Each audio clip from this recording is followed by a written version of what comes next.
Welcome to the podcast about investing in startups, where existing investors can learn how to get the best deal possible. And those that have never before invested in startups can learn the keys to success from the venture experts. Your host is Nick Moran, and this is The Full Ratchet.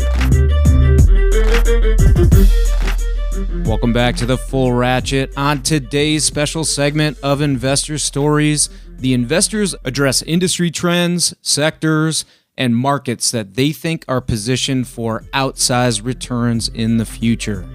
This is the segment called What's Next? On today's special segment, we have Leo Polovets of Sousa Ventures. Leo, are there any big sectors, thermals, trends, or changes in the industry that you see on the horizon? And if so, can you talk about those that may have significant impact? So to be honest, I don't think about trends too much. I like to look at individual companies a lot more and then kind of explore each company's, competitive landscape and ecosystem when I look at it.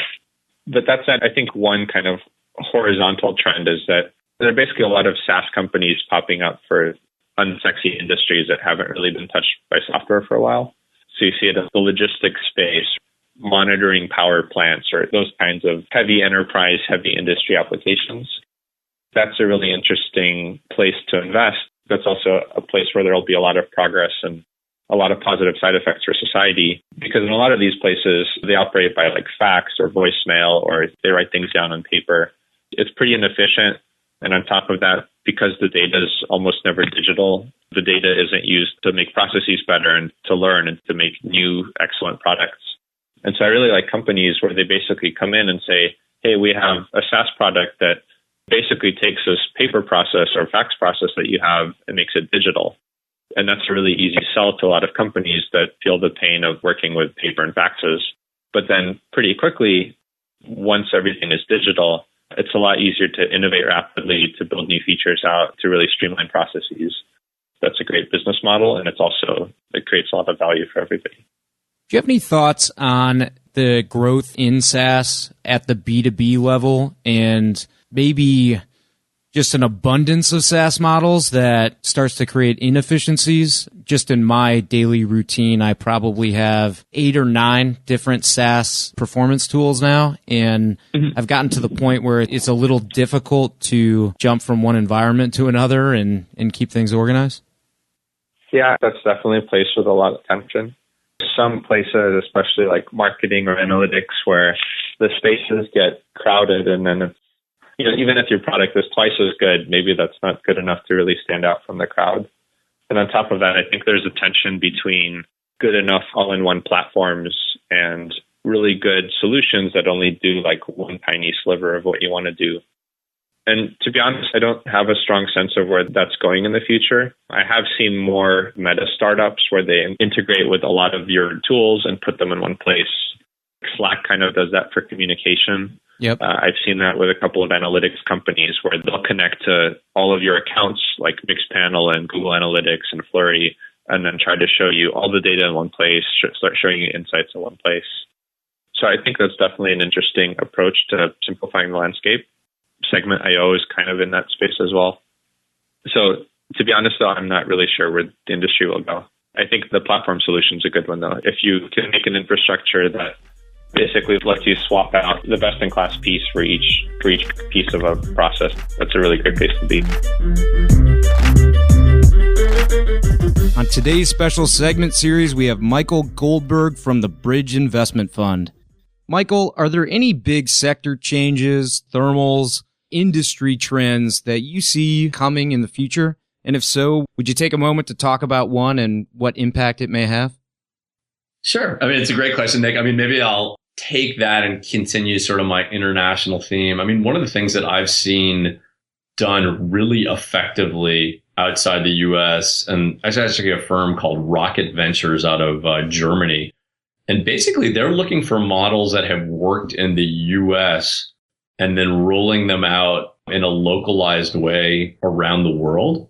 And I think if you look at kind of some of the success in the Chinese internet market and localizing ideas that have been tested, and this is outside of IP issues, that's a whole nother discussion, but just sort of taking a something that sort of worked in another market and then making it work locally. So I guess my answer or my take on this would be advising potential investors like, a market like Vietnam. Vietnam has 80 million people. You can make something work with a very local approach. You don't need to necessarily back an entrepreneur that has a technology solution for the world.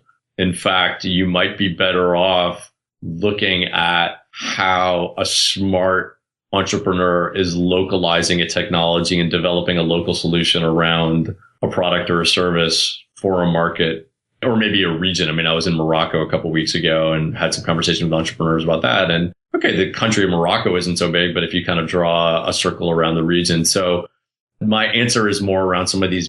Don't worry about kind of the next trend or something to reinvent the world. Take a look at the last trend and sort of see where there might be applications locally with the right entrepreneur that you could bet on.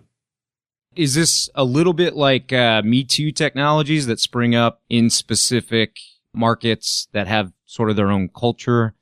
For example, I came across a startup in Korea that had a social media platform that was Instagram, but it's Instagram for Korea. And they apparently had 75% of the high school market. Is that kind of where you're going with this? Yeah, or is it? Absolutely. Okay. Absolutely. I mean, because I think it's easy to say, well, why does Korea need its own Instagram? There's Instagram. Well, there may be unique market factors, and some of it may be, that other company say may have gotten there first. There were like 50 Groupons for China. You have to do more than just sort of be the next Groupon for China or Instagram for this. But I think there are some market inefficiencies. I mean, frankly, Yelp is not going everywhere. And in some ways, I think this speaks to kind of this sort of like deploying less capital, and the exit will be, it's not going to be a hundreds of millions of dollar exit. But if you could invest in a company at a kind of a several $100,000 valuation, and the exit could be a $10 million valuation, that could be great. Yeah. So I think some of these companies, these Me Too's may lead to that in specific markets. Yeah. Probably stating the obvious, but that was South Korea in the example there. But yeah, we recently had David Brown on the program, and from a ecosystem standpoint, he had talked about sort of their international expansion of Techstars, not only on the startup itself side, but also on sort of the ecosystem rollout in different cultures. I'm kind of interested to monitor that and see what works where and why. Yeah, and there's no one size fits all. I mean, I think I've been really impressed with, and even within Techstars, they have this global accelerator network, which are partnering with other accelerators that have kind of a similar model. That network has actually been a really great way for me to partner around my MOOC. And it is different everywhere. I mean, I think there's some common elements that we see. And for any of your listeners that are angel investors and exploring these things, you're going to be like, oh, okay, there's some common elements that are present. And I think just also the accessibility. I mean, you're like in Morocco and somebody's reading Mark Suster's blog in Morocco. You're like, oh, okay, that's great. I'm glad you're up on this debate between convertible debt and priced rounds, according to Fred Wilson and Mark Suster and Brad Feld. It's great. I mean, those guys, they're so transparent. And I think people are reading Pando and Harari. So, I mean, you show up in these places and there's a surprising amount of sophistication because of some of the media and social media platforms. So it's good. You can sort of start a conversation but then you start finding out how things are different. It's one thing to kind of read the article. It's another thing to kind of talk about the reality of investing in Bulawayo or something. On today's special segment, we have Gil Penchina. So, Gil, are there any big sector changes and or thermals that you feel may materialize in the next few years and significantly change the way we do things? If so, can you highlight one in particular that you think may play out?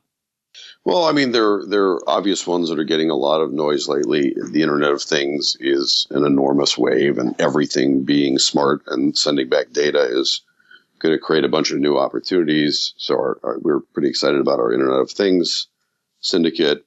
We think fintech is another huge area. People are basically taking apart banks into little pieces.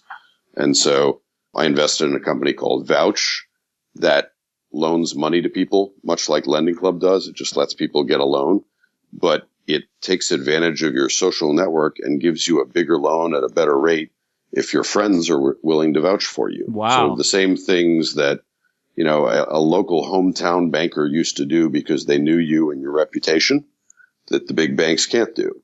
So they're building a new type of credit report, effectively, which is, do your friends believe in you and will they vouch for you?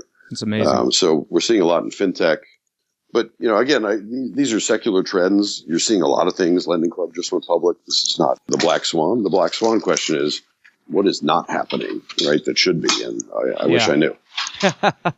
Any ideas or any thoughts about what may emerge that may be under the radar right now? Well, my classic one is AngelList right now. My belief is that the next 20 venture capital firms will not be venture capital firms. They'll be syndicates on AngelList, and that no one will ever start a VC firm again.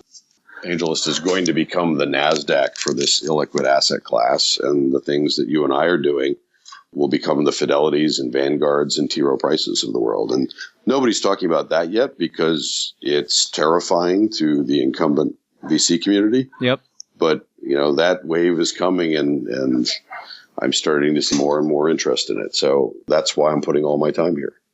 Well, and certainly if the SEC can follow through on the Jobs Act or at least amend it or adjust it, then incredibly disruptive. Yep.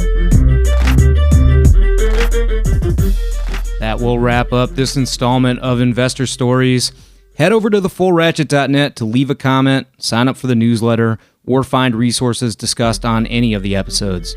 Until next time, remember to over-prepare, choose carefully, and invest confidently. Thanks for listening.